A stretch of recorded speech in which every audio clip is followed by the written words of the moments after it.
அஸ்ஸலாமு அலைக்கும். Welcome to சமையலும் சத்தியமே. நாம் இன்றைக்கி பார்க்க போகிறது சூப்பரான ட்ராகன் சிக்கன் தான் பார்க்க போகிறோம்.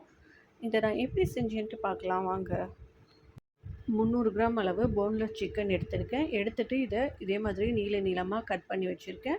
நீங்கள் கடையிலேயே கேட்டாலும் இதே மாதிரி கட் பண்ணி கொடுப்பாங்க. அதை வாங்கிட்டு தேவையான உப்பு சேர்த்துக்கலாம். 1.5 டீஸ்பூன் அளவு மிளகுத்தூள், 2 டேபிள் ஸ்பூன் அளவு கார்ன்ஃப்ளவர், 1 டேபிள் ஸ்பூன் அளவு மைதா, ஒரு முட்டை, 1 டீஸ்பூன் அளவு சோயா சாஸ் சேர்த்துட்டு இதை எல்லாத்தையுமே நல்லா மிக்ஸ் பண்ணி விட்டுருங்க.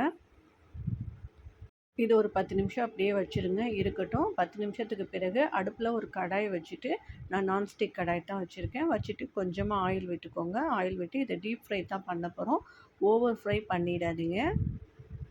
நம்ம ரெடி பண்ணி வச்சுருக்க சிக்கனை போட்டு ஃப்ரை பண்ணிக்கலாம். நீங்கள் எந்த அளவுக்கு ஊற வைக்கிறீங்களோ அந்தளவுக்கு அந்த மசாலா உள்ளே ஏறி டேஸ்ட்டு நல்லாயிருக்கும்.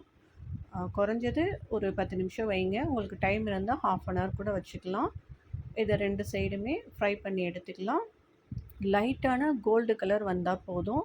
ரொம்ப ஓவர் ஃப்ரை பண்ணிடாதீங்க. அப்புறம் ட்ராகன் சிக்கன் ரொம்ப அழுத்தமாக போயிடும்.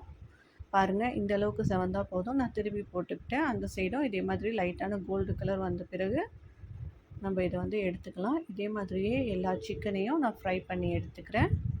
இந்த அளவுக்கு ஃப்ரை பண்ணால் தான் சிக்கன் ஜூஸியாக இருக்கும். நமக்கு இப்போ சிக்கன் ரெடி ஆகிடுச்சு. அடுப்பில் ஒரு கடாய் வச்சுட்டு 1 டேபிள் ஸ்பூன் அளவு எண்ணெய் விட்டுக்கோங்க. எண்ணெய் விட்டுட்டு ஒரு 8 பல் பூண்டு பொடிசாக கட் பண்ணி சேர்த்துக்கிறேன். ஒரு சின்ன துண்டு இஞ்சி அதையுமே பொடிசாக கட் பண்ணி இதில் சேர்த்துட்டு நல்லா ஒரு தடவை இதை வதக்கி விட்டுக்கோங்க. ஓரளவு பொரிஞ்சு வரட்டும். ஒரே ஒரு பல்லாரி வெங்காயம் பொடிசாக கட் பண்ணி அதையுமே சேர்த்துட்டு கொஞ்சம் நேரம் வதக்கிக்கலாம். வதக்கிட்டு 1 டீஸ்பூன் அளவு ரெட் சில்லி பேஸ்ட்டு சேர்த்துக்கிறேன். எனக்கு 1 டீஸ்பூன் போதும். உங்களுக்கு டொமேட்டோ பியூரி 1 டேபிள் ஸ்பூன் அளவு சேர்த்துக்கிறேன். அதையுமே சேர்த்துட்டு நல்லா வதக்கி விட்டுக்கோங்க. டொமேட்டோ கெச்சப் 1 டேபிள் ஸ்பூன் அதையும் சேர்த்துட்டு நல்லா மிக்ஸ் பண்ணி விட்டுட்டு 1 டீஸ்பூன் அளவு சோயா சாஸ் சேர்த்துக்கலாம். 1/4 டம்ளர் அளவு தண்ணீர் சேர்த்துட்டு தேவையான உப்பையும் சேர்த்து இதை நல்லா கொதிக்க விடுங்க. அந்த பச்சை வாசனை போகிற வரைக்கும் நல்லா கொதித்து வரட்டும். அடுப்பை மீடியம் ஃப்ளேமே வச்சுக்கோங்க. நல்லா கொதித்து பச்சை வாசனை போன பிறகு 1 டீஸ்பூன் அளவு தேன் சேர்த்துக்கலாம். தேன் சேர்த்துட்டு நல்லா மிக்ஸ் பண்ணி விட்டுருங்க. பாருங்கள், எண்ணெயெலாம் நல்லா பிரிஞ்சு வந்துருச்சு. இப்போது ஃப்ரை பண்ணி வச்சுருக்க சிக்கனை இதில் போட்டு நல்லா மிக்ஸ் பண்ணி விட்டுருங்க. மிக்ஸ் பண்ணிவிட்டு ஒரு 5 நிமிஷம் அப்படியே விட்டுருங்க. அந்த சாஸ்லாம் அந்த சிக்கனில் ஏறுற வரைக்கும் அப்படியே இருக்கட்டும்.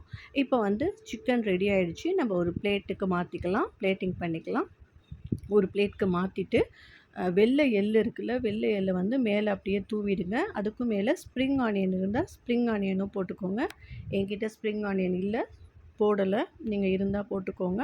சூப்பரான ட்ராகன் சிக்கன் நமக்கு ரெடி ஆகிடுச்சு. இது ஃப்ரைட் ரைஸோடு ரொம்பவும் டேஸ்டியாக இருக்கும். கண்டிப்பாக இந்த மெத்தடில் நீங்களும் ட்ரை பண்ணி பார்த்துட்டு உங்கள் கமெண்ட்ஸை எனக்கு சொல்லுங்கள். என்னுடைய சேனல் பிடிச்சிருந்தா சப்ஸ்கிரைப் பண்ணுங்கள், லைக் பண்ணுங்கள், ஷேர் பண்ணுங்கள். இன்ஷால்லா அடுத்த வீடியோவில் மீட் பண்ணலாம். அஸ்ஸலாமு அலைக்கும்.